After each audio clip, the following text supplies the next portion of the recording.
Je vais activer l'alarme, ensuite couper l'électricité.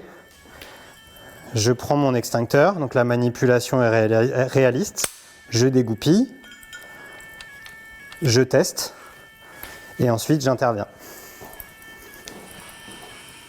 Cette semaine pour le Point Éco, on va découvrir une innovation qui peut sauver des vies. Chez Iruino à Guyancourt, Laurent et Adrien ont mis au point un simulateur d'incendie en réalité augmentée.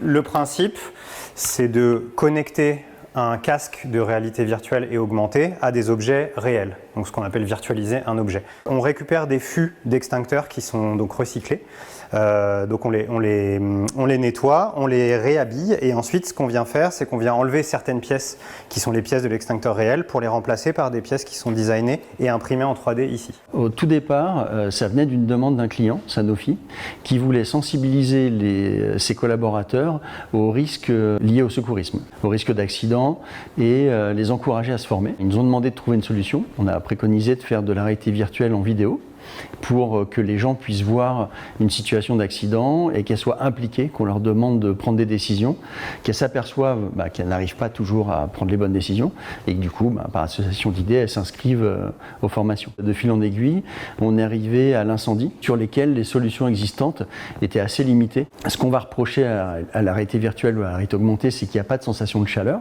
qu'on a sur un vrai feu.